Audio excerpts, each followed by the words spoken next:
রোজা সম্পর্কে কোরআনে স্পষ্ট বলা আছে, ইয়া আইয়ুহাল্লাযীনা আমানু কুতিবা আলাইকুমুস সিয়াম।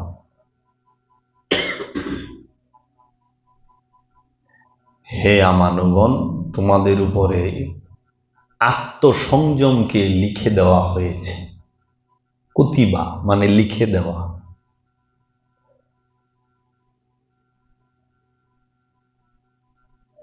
আত্মসংযমকে লিখেই দেওয়া হয়েছে। কাকে? আমানুকে বলছে স্পষ্ট, ইয়া আইয়ুহাল্লাযীনা আমানু কুতিবা আলাইকুমুস সিয়াম। কুম বলছে বহু বচনে, সবাইকে। হে আমানুরা, তোমাদের উপরে আত্মসংযমকে লিখে দেওয়া হয়েছে। কামা কুতিবা আলাইকুম মিন ক্বাবলিকুম লাআল্লাকুম তাত্তাকুন। যেমন ভাবে লিখে দেওয়া হয়েছিল তোমাদের পূর্বে যারা ছিল তাদের উপরে, মানে আমাদের পূর্বে, আমানুর পূর্বে, তার মানে হলো যারা এখন মুমিন হয়ে গেছেন তারাও আত্মসংযম করেছেন। তোমাদের পূর্ববর্তীদের উপরেও লিখে দেওয়া হয়েছিল, মানে আমাদের আগের জেনারেশন, এইটাও মেজাজিতে চলে। আবার আমানুর পূর্ব, তার মানে তার আগে যারা আমানু ছিল এখন মুমিন হয়ে গেছে। খুব সুন্দর। এখন সমাজে প্রচলিত আছে সিয়াম, রোজা নামে। রোজা এই শব্দটা ফার্সি, আরবিতে সিয়াম। আর যিনি রোজা রাখেন তাকে বলা হয় সায়েম। সংযম, আত্মসংযমকারী।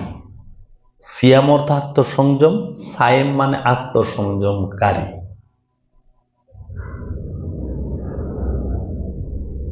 তো এই সিয়াম আরবি শব্দ, রোজা ফার্সি শব্দ, বাংলায় আত্মসংযম, সংযম করা। কি সংযম করবেন? আত্মসংযম করবেন। আত্মসংযম কি? আত্মসংযম কাকে বলে? আত্মসংযম কিভাবে করবেন? আত্মসংযম কার কাছে করবেন? আত্মসংযম করতে গেলে কি কি করতে হয়?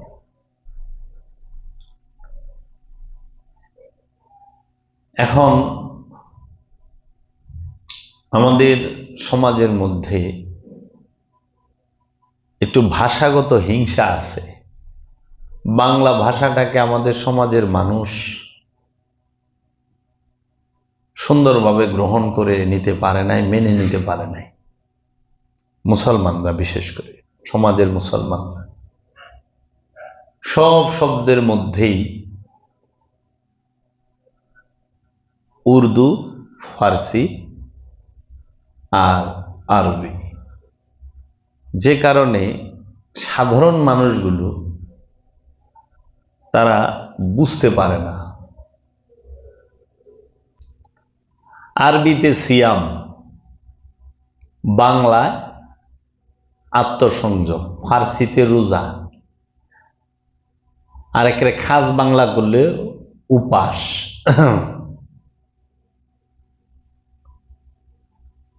ইংরেজি, হিন্দি আমরা জানি না সমাজের মানুষ বেশিরভাগ। এখন সিয়াম মানে হলো বিরত থাকা, আত্মসংযম করা। কিসে থেকে বিরত থাকবেন? কার থেকে বিরত থাকবেন? সিয়াম করতে গেলে কি করতে হয়? আমরা যে রোজার একটা হলো মূল নীতি, আর একটা হলো প্রয়োগ পদ্ধতি। এই কথাটা হলো সবচেয়ে ইম্পর্টেন্ট। একটা হলো মূল নীতি, একটা হলো প্রয়োগ পদ্ধতি। সিয়ামের মূল নীতি আছে, সিয়ামের প্রয়োগ পদ্ধতি আছে। সিয়ামের মূল নীতি হলো আত্মসংযম, আর প্রয়োগ পদ্ধতি আমরা দেখতেছি সামাজিকভাবে আনুষ্ঠানিকতা, যে খাবার থেকে বিরত থাকে, তাও সবাই হালাল খাবার থেকে বিরত থাকে, যেগুলো আল্লাহ বলছেন, হে আমার রসূল, আমি আপনাকে প্রেরণ করেছি, আপনি তাদেরকে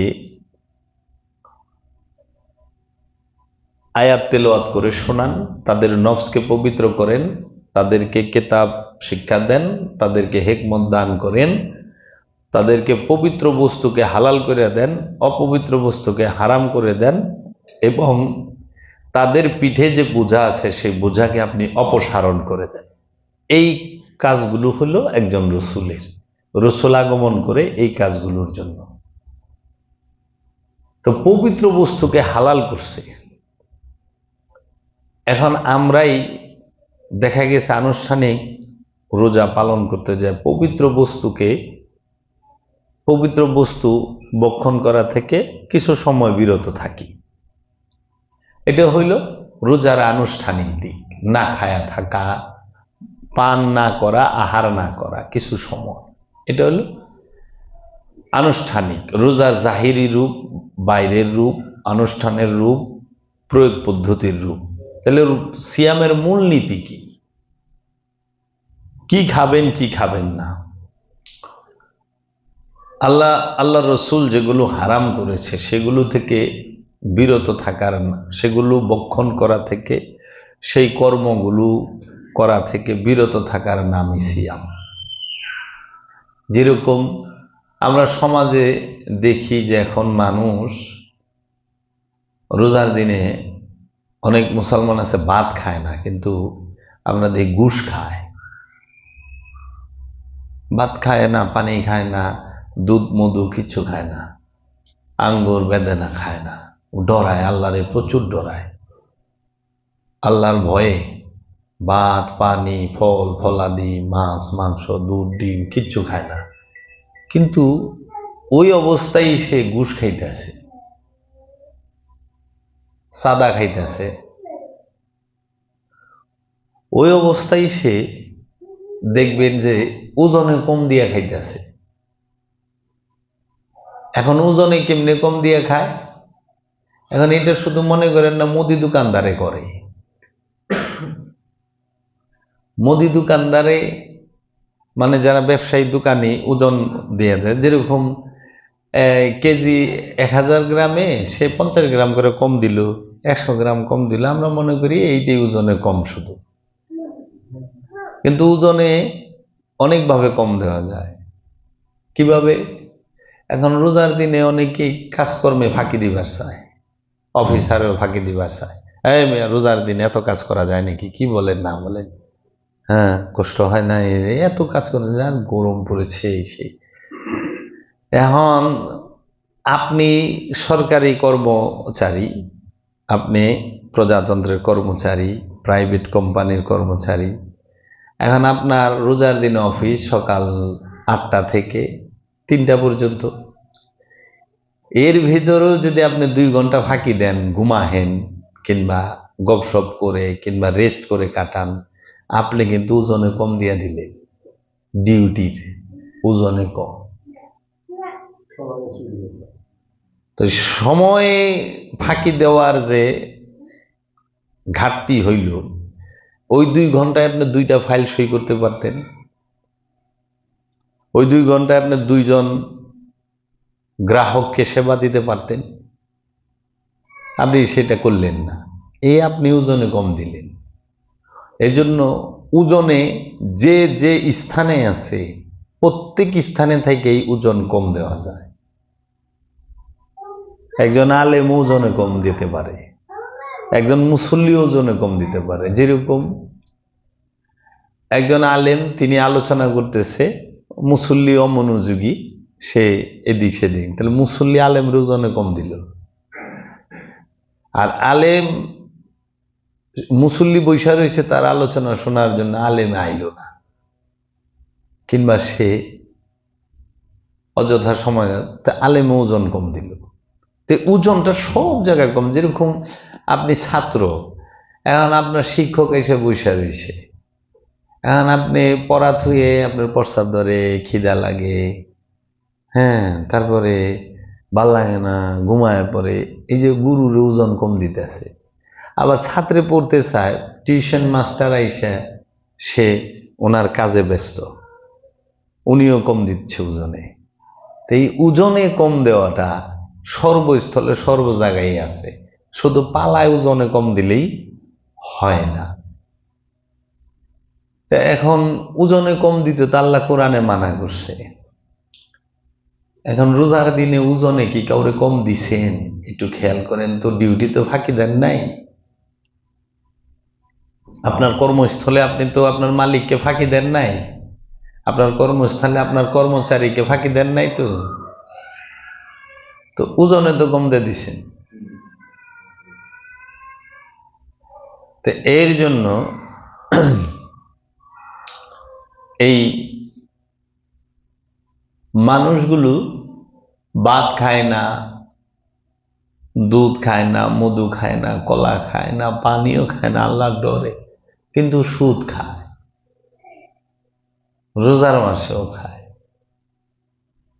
তারপরে মানুষ রোজার দিনেও মানুষের জায়গা দখল করে খায়। তারপরে মার্কেটে তো পুরা গজব, আল্লাহর ভয়ে ভাত খায় না, পানি খায় না, মার্কেটে যে গরম বইয়া থাকে, কিন্তু আল্লাহ দিলে 1500 টাকার পাঞ্জাবি 3300 টাকা বেচে হালায়। ব্যবসা ব্যবসা কি করুম, আল্লাহ সুদরে হারাম করছে, ব্যবসাকে হালাল করছে। এমন ব্যবসা করছি 1500 টাকাতে কিনছি পাঞ্জাবি 3300 বেচে হালাইলাম। কে?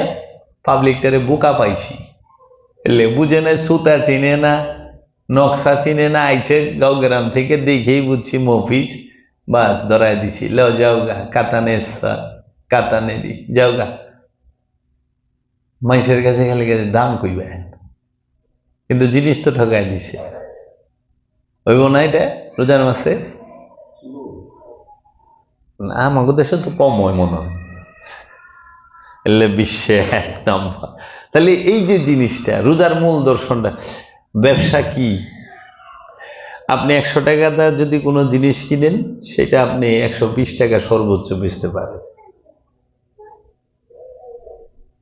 ওইটা হলো ব্যবসা। না 100 টাকাতে কিনে যদি 250 টাকা বেচেন, ওটা তো ব্যবসা না, হজরত ডাকাইতি, ওটা ডাকাইতি। যেরকম রোজার দিনে রাস্তায় জ্যাম, গাড়ি ঘোড়া গাড়ি ঘোড়া, 20 টাকার ভাড়া 50 করে হইলে উঠা, 50 50 উঠা উঠা উঠা, 50 50, নাহলে উঠাবি না, গেটে খাড়ায় থাকে,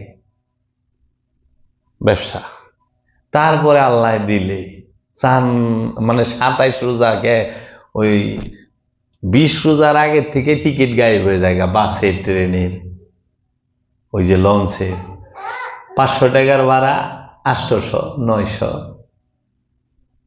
খাড়াইনা সিট আছে। আমাদের বাংলাদেশের সিটের অভাব না, একটা বহিনা সিট, খাড়াইনা সিট, জুলইনা সিট। এই যে এরা কিন্তু সবাই রোজাদার, কারণ রোজা তো চামড়াতের আগ পর্যন্ত থাকে না।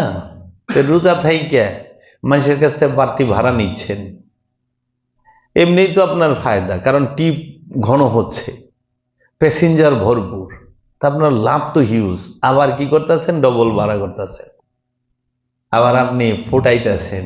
রোজার দিন বেশি পয়সা পাওয়া যাবে না, রোজার দিন বেশি কথা কমো না, ভাই এত কেটকেট ভাল লাগে না, নিলে নেন না নিলে যান গা, মানে ঠেকায়া ডাকাইতি। তাহলে রোজার মূল দর্শনটা রইল কই? আত্মসংযমটা কই? এখন সবাই সবার সেক্টরে, কেউ নেই যে সেমাই বেচে সে সেমাইয়ের দাম বাড়ায় দেয়, যে চিনি বেচে চিনির দাম বাড়ায় দেয়, যে খেজুর বেচে খেজুরের দাম বাড়ায়, যে গাড়ি চালায় গাড়ির ভাড়া বাড়ায়, যে লঞ্চ চালায় লঞ্চের ভাড়া বাড়ায়, যে ট্রেন চালায় ট্রেনের ভাড়া বাড়ায়, তাই না? যে দুধ বেচে দুধের দাম বাড়ায়, মানে সবাই বাড়াবাড়ির মধ্যেই আছে। অথচ ইসলামিক কান্ট্রিগুলোতে রোজার দিনে সব পণ্যের দাম কমায় কেন? সেল বেশি, তাদের মুনাফা ও লাভও বেশি, তো আমি কেন দ্বিগুণ করুম, কমায় দিই। হ্যাঁ, সব ডিসকাউন্ট আহে এখানে, আর আমাগো দেশে আল্লাহ দিলে রোজা রহমতের মাস, কিন্তু লোক গিলা গজবি হয়ে যায়, বাইরে যায়। ছোলা টোলার দাম তখনই বেড়ে গেছে গা। হ্যাঁ, মাথায় টুপি দিয়ে ছোলার উপরে একটা আগরবাতি জ্বালাইব, জ্বালায় বয়ে দিছে, কিন্তু ছোলার দাম বাড়াই দিছে। আর কেলি কয় কি করুম, গুড়ার থেকে বাড়াইছে, মানে গুড়াই কেরা যাবো, গুড়া চিনি নি আমরা, আমাদের দেশে তো গুড়াই খুঁজে পাওয়া যায় না। এই হইল এই। কিন্তু আজানটা দিলে সব মজুদকারীরা জামাতের সাথে নামাজটা পড়ে, জামাতের সাথে সিন্ডিকেট করে, জামাতের সাথে নামাজটাও পড়ে। আজানটা দিলে সাদা পাঞ্জাবি, সাদা লুঙ্গি, সাদা গেঞ্জি সব পইরে তারা এই কাম করে, বুঝছ? তো এর জন্য সিয়ামের এখানে এই জায়গায় ঘাটতিটা কি? মানুষের দোষ দিয়ে ধরলাম, এটা হলো আমার সামাজিক যে অবস্থা, সেটা আমি তুলে ধরলাম কিছুটা, পুরাটা তো তোলা ধরা আমার পক্ষে সম্ভব না, কিছুটা। তাহলে এই মানুষের দোষ দেব না, এখানে বুঝার কিছু ঘাটতি আছে। কিরকম? এই সমাজের মানুষ সিয়ামের রোজার আনুষ্ঠানিকতাটা জানছে, শিখছে, কিন্তু রোজার মূলনীতি হাকিকত শিখে নাই, যার জন্য এটা হয়েছে। তা আমরা সাধারণত মূল বিষয়গুলো নিয়ে আলোচনা করি, আমরা অনুষ্ঠান নিয়ে আলোচনা করি কম। মূল বিষয়টা কি সিয়ামের? সিয়াম যদি আপনি করতে চান, সর্বপ্রথম আপনার সালাত কায়েম করতে হবে। সিয়াম যদি কেউ পালন করতে চায়, সর্বপ্রথম তার দায়মি সালাতকে কায়েম করতে হবে। আমরা দেখি রোজার মধ্যে প্রথমে আমরা কি করি, সেহেরি খাই, তারপরে রোজা রাখি সারাদিন, সূর্যাস্তের পরে আমরা মাগরিবের আজান দিলে ইফতার করি। তাহলে আমরা রোজায় পাইতেছি সেহেরি, রোজা, ইফতার, কদর, ঈদ, তাই না? এইটাই তো। আচ্ছা, এটা হলো মেজাজিতে আসলো, হাকিকতেও আছে। সুফি দর্শনে হাকিকতে সিয়ামের হাকিকত। এখন আমরা আনুষ্ঠানিকতা জানি, সবাই জানে, অনুষ্ঠান আর বলার কিছু নাই। ভোরবেলা উঠে আমাদের মুয়াজ্জিন সাহেব, ইমাম সাহেবরা মাইক দিয়া ডাকে, উঠুন উঠুন আল্লাহর বান্দা বান্দিরা, সিয়াম সাধনার মাস মাহে রমজান মাস, সেহরি পাক করার সময় হয়েছে। 2:30-3টার দিকে উঠা ডাকে, সেহরি পাক করুন, সেহরি পাক করুন। রোজাদার এত আইলছে, মাইক দেহের ডাইকে উঠান লাগে সেহরি পাকানের লেগে, যাক এটা একটু সুবিধা পাওয়া যায়। আমরা বড় আইলছে, আমাকে নামাজের লেগা ডাকন লাগে, রোজার লেগা ডাকন লাগে, খালি চুরি করতে ডাকন লাগে না। মাইদার আসুন আসুন চুরি করুন, চুরি করুন, আসুন ডাকাতি করুন, আসুন আসুন ছেঁচড়ামি করুন, ছেঁচড়ামি ডাকলেন, ওটা অটোমেটিক হয়ে যায়। খালি ইবাদত গিলা ডেকে ডেকে করার লাগে। এই যে কি রহস্য খোদায় দিয়া থুইছে, আল্লাহ মালুম।